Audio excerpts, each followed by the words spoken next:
Hello, ഇന്ന് നമുക്ക് ഈ മാങ്ങ വെച്ചിട്ട് അടിപൊളി അച്ചാർ ഉണ്ടാക്കി നോക്കാം.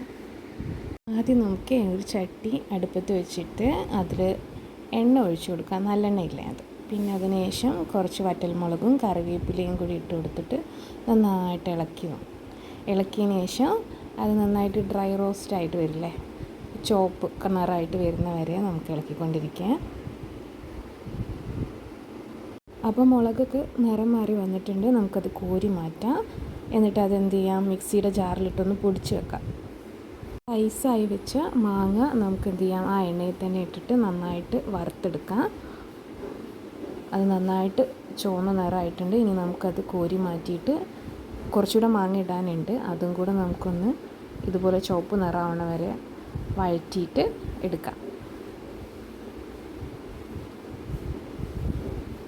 അപ്പോൾ മാങ്ങ റെഡിയായി. ഇനി എന്ത് ചെയ്യുക, നമ്മൾ പൊടിച്ച് വെച്ച ആ മുളക് പൊടി ഉണ്ടല്ലോ, അത് നമുക്ക് ചട്ടിയിലേക്ക് ഇട്ട് കൊടുക്കാം. അതിനുശേഷം അതിലിത്തിരി ഉപ്പ്, കായപ്പൊടി, മഞ്ഞൾപ്പൊടി, കുറച്ച് കാശ്മീരി മുളക് പൊടി കൂടി ഇട്ടിട്ട് നമുക്ക് ഗ്യാസ് ഓൺ ആക്കിയതിന് ശേഷം അത് നന്നായിട്ടൊന്ന് മിക്സ് ചെയ്ത് കൊടുക്കാം.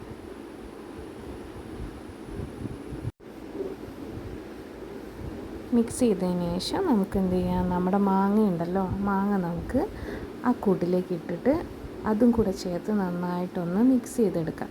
ഇതിന് ഞങ്ങളുടെ നാട്ടിൽ എണ്ണമാങ്ങ എന്നാണ് കേട്ടോ പറയുന്നത്. അപ്പം മിക്സ് ചെയ്ത് വന്നിട്ടുണ്ട്. ഇനി നമ്മൾ നേരത്തെ എടുത്തു വെച്ച എണ്ണ ഉണ്ടല്ലോ, ആ എണ്ണ കുറച്ച് ഇതിലേക്ക് തൂവി കൊടുക്കാം. എന്നിട്ട് ഒന്നുകൂടെ നന്നായിട്ട് മിക്സ് ചെയ്തെടുത്താൽ നമ്മുടെ എണ്ണമാങ്ങ റെഡി ആയിട്ടുണ്ട്. ഇതിന് വിനാഗിരിയുടെ ഒന്നും ആവശ്യമില്ല കേട്ടോ, ഇങ്ങനെ തന്നെ കഴിച്ചാൽ മതി. ഒരു ചോറ് തിന്നാൻ ഇത് തന്നെ ധാരാളം.